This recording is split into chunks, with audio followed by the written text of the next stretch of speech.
It's been 45 years since you could buy a brand new Chevrolet Chevelle, but now you sort of can't.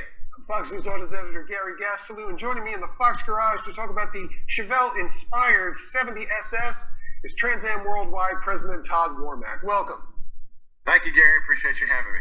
So just to bring people up to speed, Trans Am Worldwide started out converting modern Camaros into 1970s Firebird Trans Am lookalikes because Pontiac was out of business and there was never going to be a new Trans Am. You've now taken that idea and applied it to the 1970 Chevrolet Chevelle SS and using the Camaro as the basis for that. A little bit different here. Chevelle and the Camaro weren't the same car the way the Camaro and the Firebird were. So tell me how you made this happen. So first of all, this, and you probably well know this, we not only did the Trans Am, we did our version of the GTO, 69 version, hideaway headlights on the 5th gen platform. It was back then that the idea for the Chevelle came about. Probably I'm going back to 2014 or so. But what we needed to do to be able to change all the body components, all the exterior, is to start with a convertible. And that way we can literally remove the quarter panels, which is the most difficult part to remove from the car, under a protocol to replace them without tying into the roofline and creating bodywork. So now we can do that, and by doing that, we start with CAD data.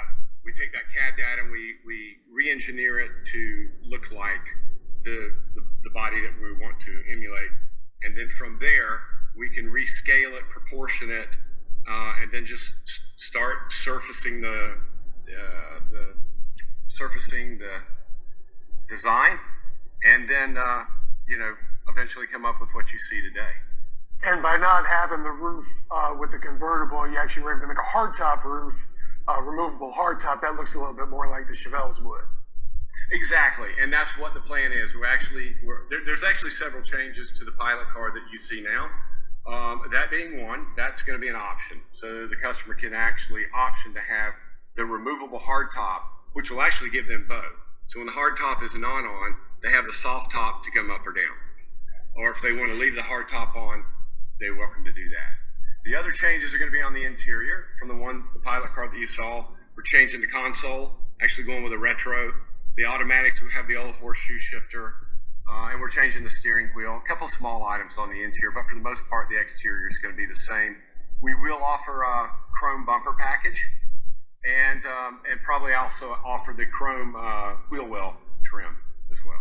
So of all the Chevrolet models over the years, why the Chevelle? Was this one that you had a fancy for, or was it something your customers were asking you to build? No, it definitely was a personal preference. My brother and I grew up in the back of a Chevelle, so there was, even though we were most well known for the Trans Ams, that actually didn't come along in our lives till late high school. The Chevelle, however, was something that as little kids, Mom used to tote us around, and she had a 396 4-speed, and it always stuck with me. And I knew when we started this business, and especially when we branched out to do the GTO, I knew the Chevelle was going to come down the pike one day. I was just going to have to figure out how to make it happen. You haven't just changed the way it looks, you also offer some pretty powerful upgrades, 900 and 1,500 horsepower engines, is that right? It's crazy, isn't it? So we basically have three basic packages. So you start with the LT1 as an entry level, and then we can supercharge that. That's the low-hanging fruit. Then we moved to a different engine platform where we now offer a 396, and we have that in basically two versions, an 800 at the wheel or a 900 at the wheel. The pilot car that you saw was an 800 at the wheel. It was actually 807 is what it dynoed. Then from there, we're doing a very limited number of only 25 of the 454s, kind of reminiscent of the LS6 back in the day, the holy grail for the 70s Chevelle. We call it the LS6X, and we're only going to do 25 of those. That particular engine will come in 3 different horsepower options. So it's going to come in a 900, 1,000, and a 1,500.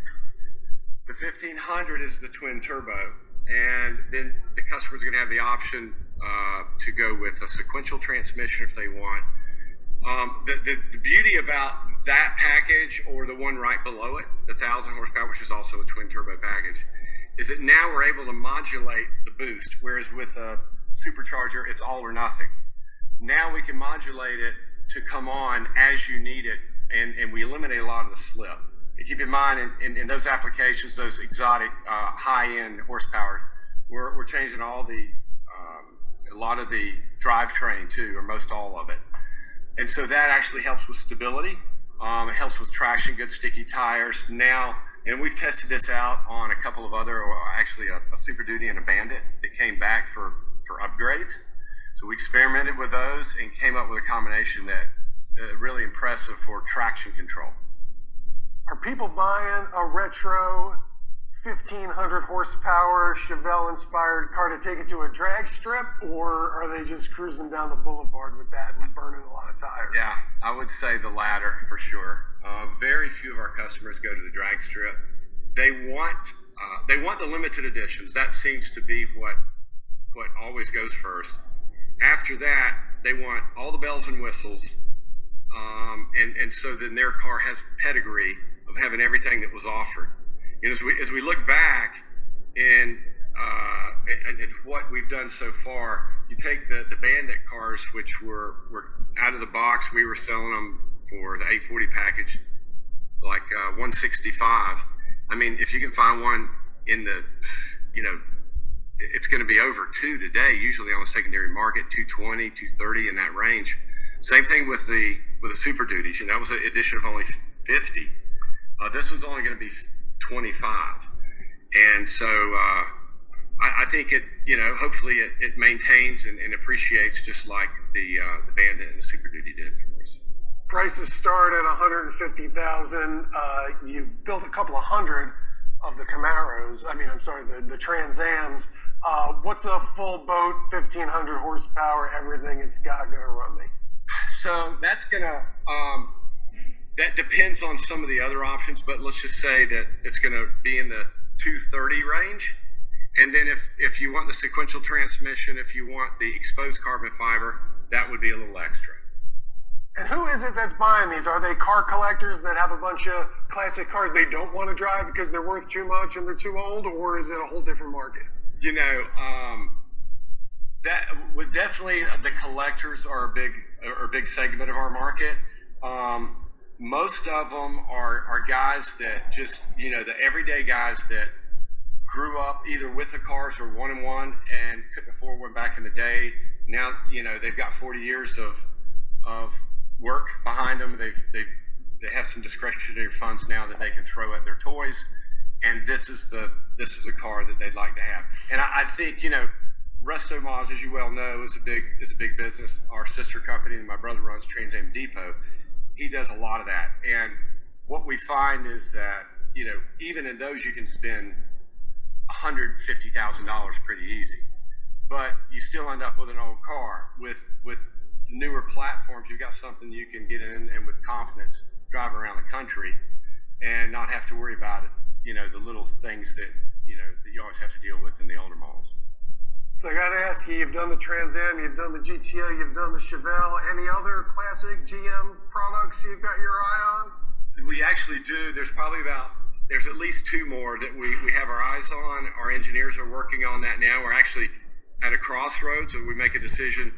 Are we going to redesign the Trans Am on a new platform, not the Alpha, not the Camaro? We actually have something else in mind. We've been working with CAD data on that actually. Or do we want to come back and look at maybe something like the 70 Judge? So it's an internal struggle right now to determine what's the best move for us and for our customers. I didn't know GM had a new platform you could do that. Which one are we talking about here? Can we revisit that? I got to keep something under the rug, because it's not 100% yet, but it's very strong. But yeah, I think you'll like what we have in mind.